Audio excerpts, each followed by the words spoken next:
যথাযথ মর্যাদায় ৭ই নভেম্বর জাতীয় বিপ্লব ও সংহতি দিবস উদযাপন করেছে ওমান কেন্দ্রীয় বিএনপি। এই উপলক্ষে ওমান বারকা অঞ্চলে একটি রিসোর্টে আলোচনা সভা অনুষ্ঠিত হয়। এতে সভাপতিত্ব করেন ওমান কেন্দ্রীয় বিএনপির সভাপতি নূর হোসেন তালুকদার। অনুষ্ঠান পরিচালনা করেন সাংগঠনিক সম্পাদক ইঞ্জিনিয়ার সাইদুল ইসলাম। এ সময় প্রধান অতিথি হিসেবে উপস্থিত ছিলেন উপদেষ্টা হাজী হাবিবুর রহমান। ওমানে বাংলাদেশি মালিকানাধীন গালফ এক্সচেঞ্জ দিচ্ছে সেরা রেট। দেশে প্রিয়জনের কাছে টাকা পাঠাতে আজই যোগাযোগ করুন আপনার নিকটস্থ গালফ এক্সচেঞ্জে। গালফ এক্সচেঞ্জ, বাংলাদেশিদের প্রিয় এক্সচেঞ্জ।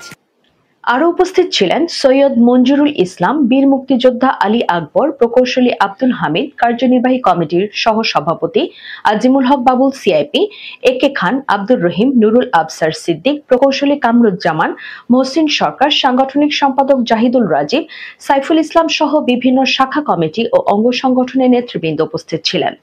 এ সময় অতিথিরা বলেন, জাতীয় বিপ্লব ও সংহতি দিবসের চেতনা আমাদের গণতন্ত্র পুনরুদ্ধারের নতুন প্রেরণা।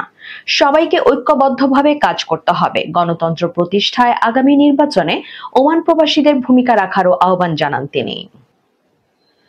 পরে দেশনেত্রী বেগম খালেদা জিয়ার সুস্থতা কামনা, শহীদ প্রেসিডেন্ট জিয়াউর রহমানের আত্মার মাগফিরাত কামনা ও তারেক রহমানের ৩১ দফা বাস্তবায়নে সবাইকে একসঙ্গে কাজ করার আহ্বান জানান।